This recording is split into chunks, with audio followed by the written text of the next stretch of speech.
part of me thinks it might be where our journey ends, because it's Mexico who's at home. You're playing at high altitude, like we've said, like in hard conditions. It's going to be a really hard game. Hello, Harvey. Welcome back to Checking In, live Hello. from Mexico City. Is that right? Yes, Mexico City at the moment, yeah. And how long have you been in Mexico City for? So we arrived yesterday, at like around midday. So then we just spent the evening, went to a bar and got some dinner, and then just been chilling this morning. And what's it like in Mexico City? It's cool. I much prefer it to America, to be honest. I think like a place like this is a little bit more about it. And like you feel like you can really see the culture. Even just being in a bar yesterday and they had like huge bottles of mezcal, which were like super cheap, and they were really passionate about which one they wanted us to try. Really? Yeah, and then like even the food yesterday, their normal guacamole has grasshoppers in it in the place we went. No. So not all of us wanted to try the grasshoppers, so we didn't get it in it. But me and my dad did. We did get some grasshoppers just to try on the side. Like fried grasshoppers? I'd never tried them before, so I did try them yesterday. Were they deep fried? I don't really know. I didn't.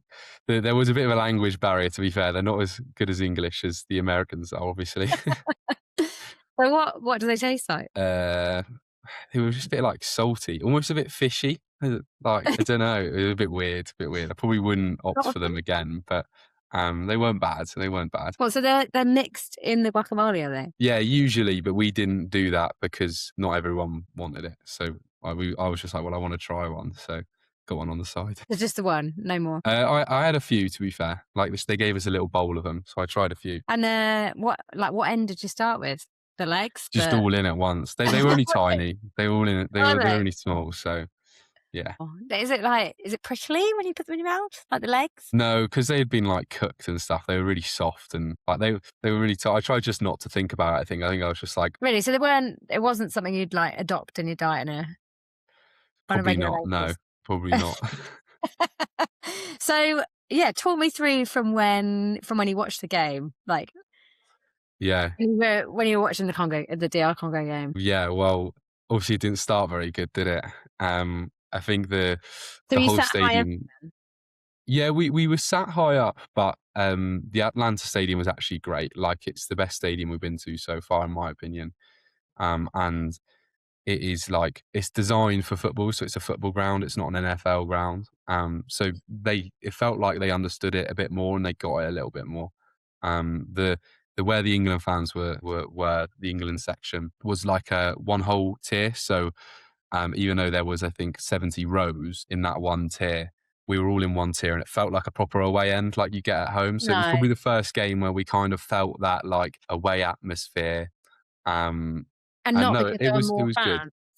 Pardon? Not because there were more fans. Not because there were more fans, but the way that we were laid out. Nice. And then, go back to the game then. Yes. Obviously, we were a bit frustrated, and I think the away end started to get on the players' backs a little bit. But it was a tough game, and there were parts of the game which were a bit of a tough watch, weren't there? And then Super Harry Kane comes along and saves the day. And we all sing Wonderwall and we're happy ever after. So that must have been amazing, was it? Yeah, it was brilliant. And to be fair, the other thing about the stadium was it was another air-conditioned stadium. So like while the like outside in the day, it was a 12 o'clock kickoff, and still at 10 in the morning, it's like absolutely boiling. We're all dying in the heat. So lots of fans like got in the stadium early. Like it opened from 9 a.m. Which I think is the earliest people have ever gone to a football ground. And then, time? Pardon? What was the kickoff for your time? 12 o'clock for us. Okay. So midday. So people kind of got in the ground a bit early. And then, it was quite nice, similar to Dallas, to walk into an air-conditioned stadium and actually cool down all of a sudden. Although I probably wouldn't want to pay their electricity bill. Yeah, exactly. And over here it was not, I wouldn't say it was a comfortable watch. Was it enjoyable to watch it?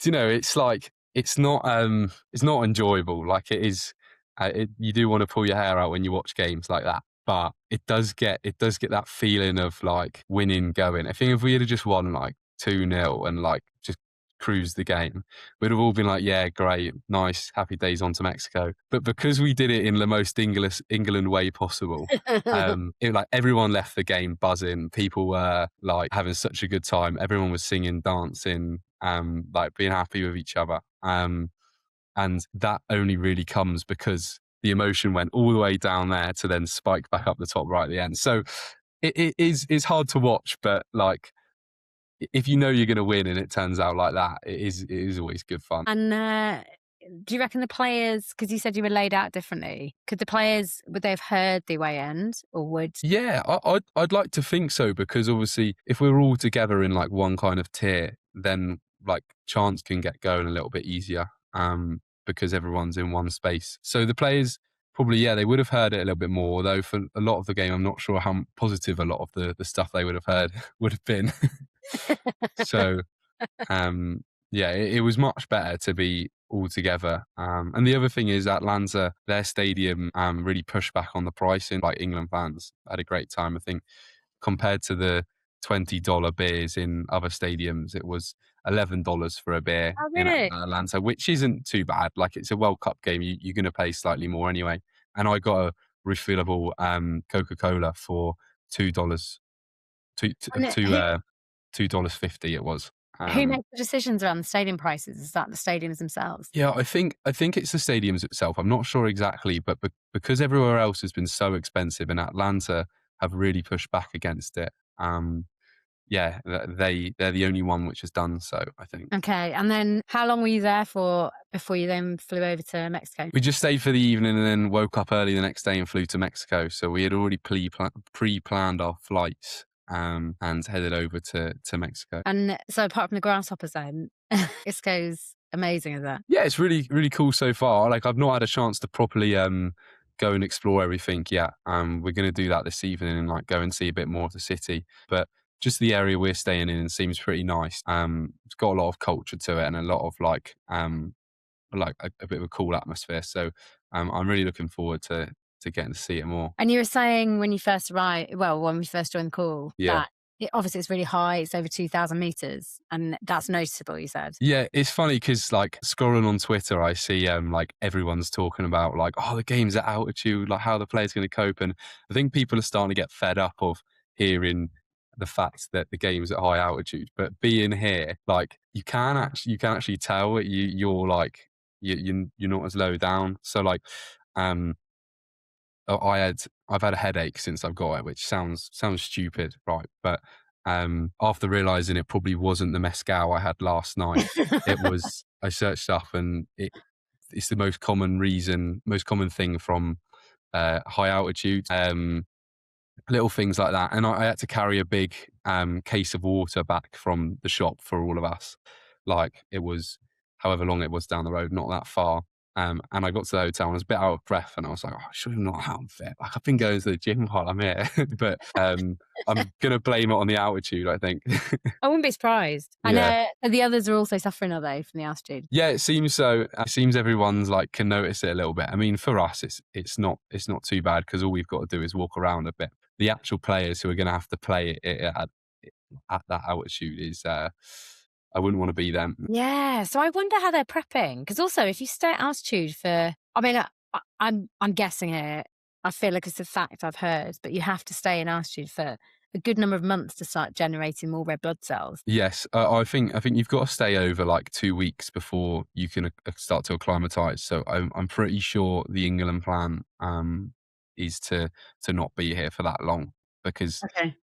I think they'd want to like dip in and out and just get on with it. Because as much as they could be here, they could have flown here straight away. It's too short of a time still to acclimatise. There's no point of being here for that long. Yeah. So yeah, I'm just hoping that they manage to keep the hotel they're staying in quiet, because did you see the videos of the Ecuador team Yeah. being bombarded with fireworks all night? I did, although I heard that Tuchel's got some special sleep Yes. technique. Yeah, yeah. They've got to all have noise cancelling headphones, I reckon. So how are you feeling about the game then? Part of me thinks it might be where our journey ends, because it's Mexico who's at home, and like there's so much energy around their team is, at the moment. From a home team's perspective, it's a host nation. You're playing at high altitude, like we've said, like in hard conditions. It's going to be a really hard game. But like we're a better side than Mexico, even though we didn't play like it for a lot of the Congo game. We're a better side. We've got players like Harry Kane and Jude Bellingham. So I think we should still be favourites, and we should still go into that game like with a real like desire to win it.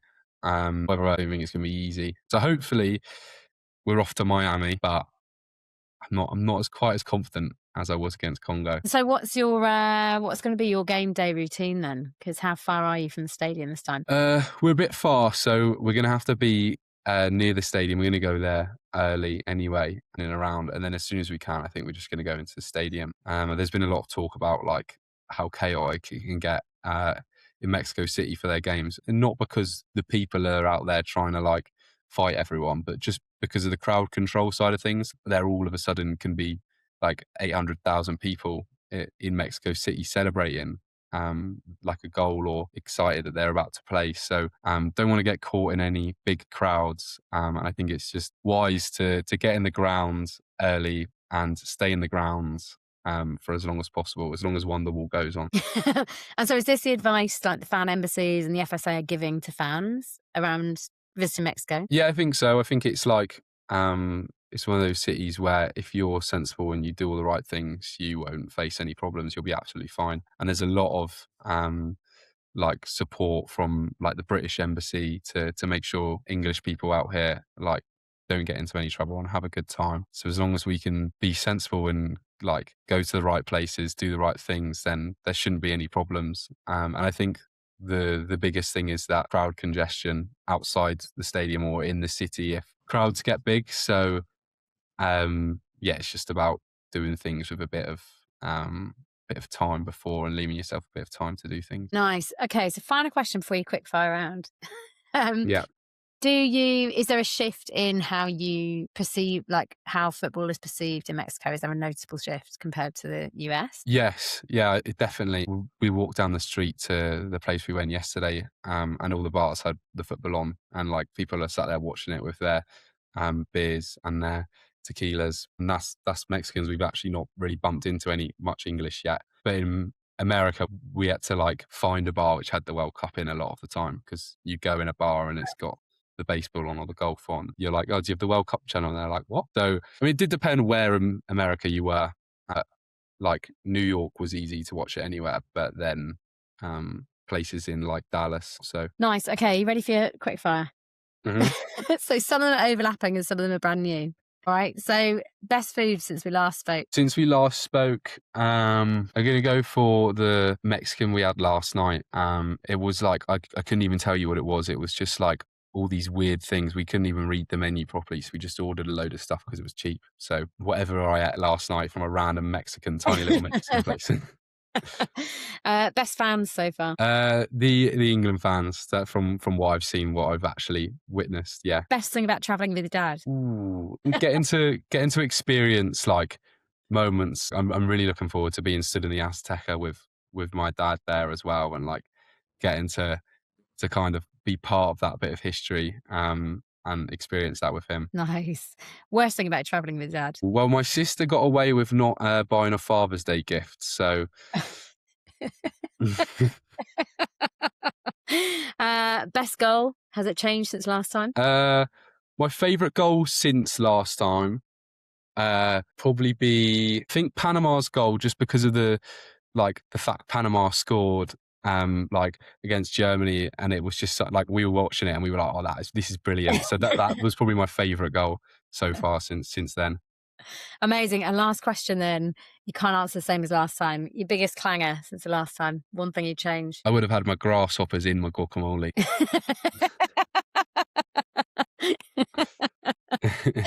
That's amazing. Thank you very much. I guess we'll check in with you Monday. Yeah, hopefully we're we'll go through, but not sure. We might see you anyway, even if we don't get through, Harvey. Yeah. Hopefully. Well, thank you very much. It was a pleasure seeing you again, and enjoy Mexico City. Thank you very much.